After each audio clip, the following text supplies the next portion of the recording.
गाँव अयोध्या कैसे लागत है, गली गली सुंदर महकत है। आवो दीदी आवो भैया, राम से लगन लगा लो ना। गाँव अयोध्या कैसे लागत है।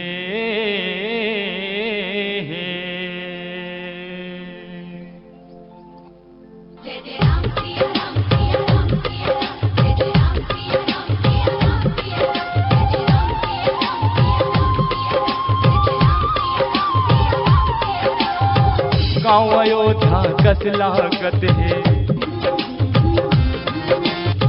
गली गली सुंदर महकत है। ओ गाँव अयोध्या कैसे लागत है, गली गली सुंदर महकत है। आओ दीदी आओ भैया, राम से लगन लगा लो ना।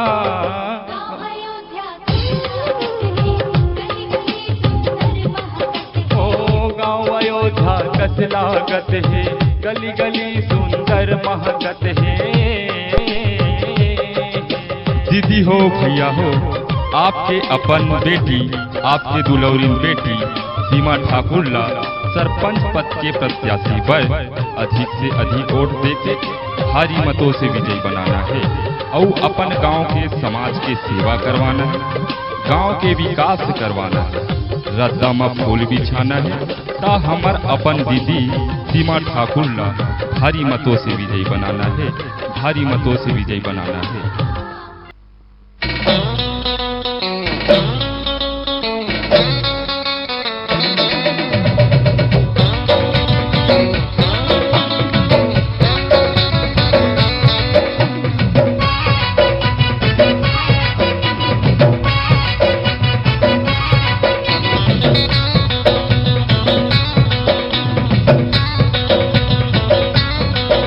हमार गांव के विकास कराना है, सीमा ठाकुर ला सरपंच बनाना है।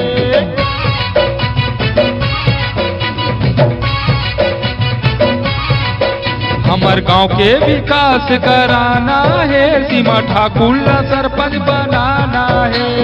सुन मोरे दीदी सुन मोरे भैया, गिलास में मुँह लगाना है।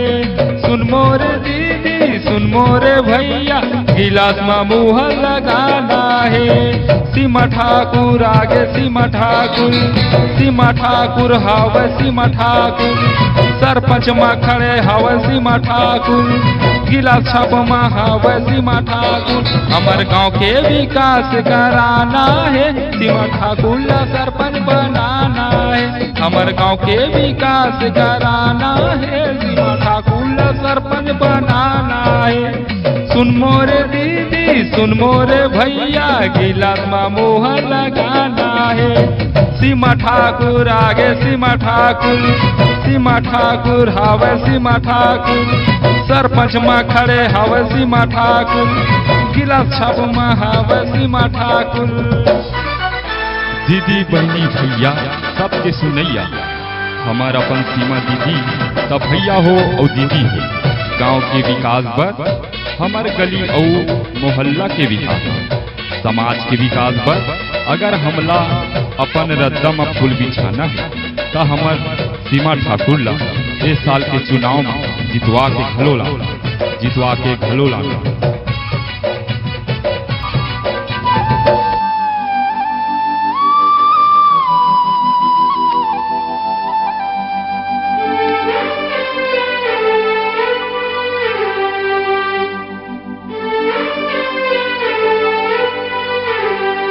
गिलास छाप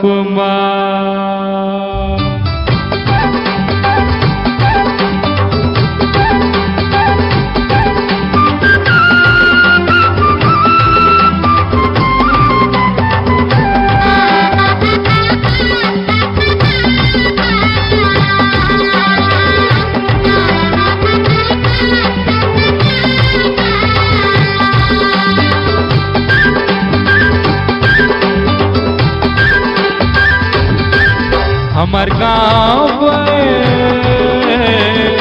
सरपंच बनाना है, विकास कराना है, तो एक हो जाना है हमर गाँव हमर गाँव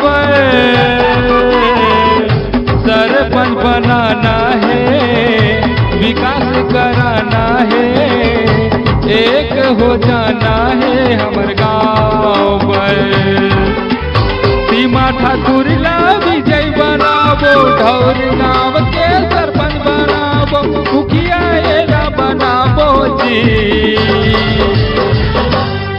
हमर गाँव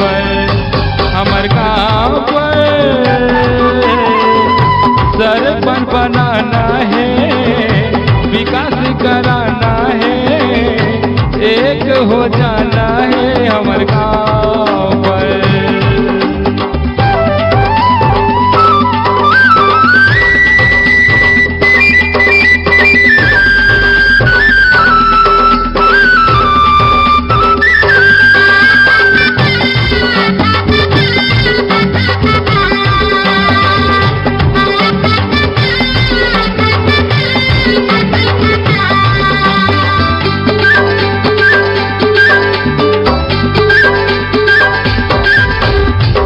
बिजली पानी रोडों नाली सबके व्यवस्था कराही,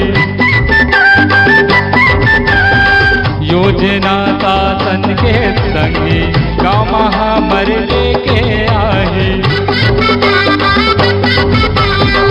बिजली पानी रोडों नाली सबके व्यवस्था कराही, योजना शासन के संगी गाँव हमर लेके सीमा ठाकुर ला विजय बनाबो, ढौर गाँव के सरपंच बनाबो, मुखिया एला बनाबो जी हमर गाँव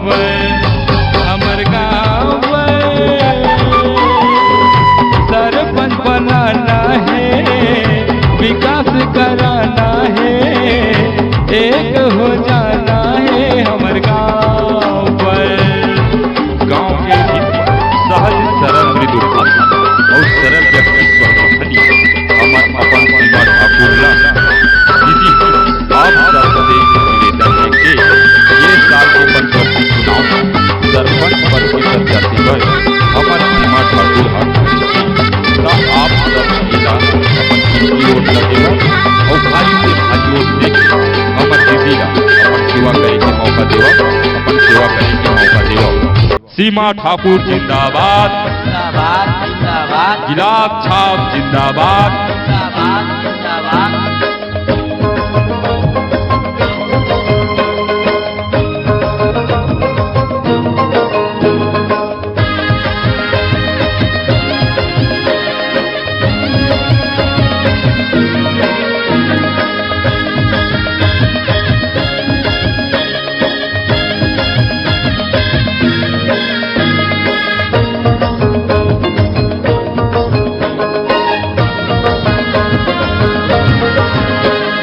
रखे सबके मान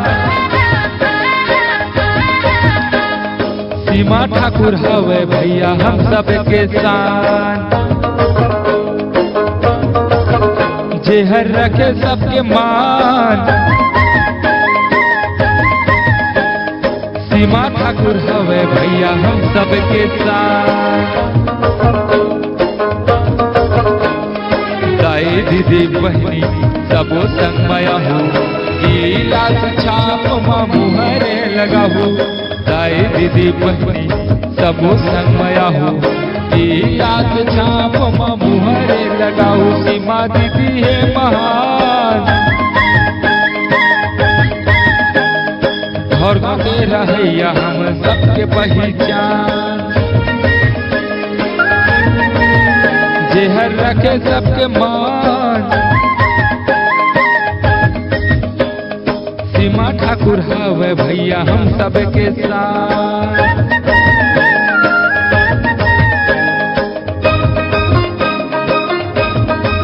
सिधवा बर है सिधवा और डेढ़गा बर डोमी करिया और दीदी हो बहनी गांव समाज की सेवा करे बर, हमर किसान मन की सेवा करे बर, गरीब मन की सेवा करे बर अब हमला लाना है तो वो कोनो वो नहीं, अपन सीमा ठाकुर दीदी का सरपंच बनाना है और गांव के विकास कराना है।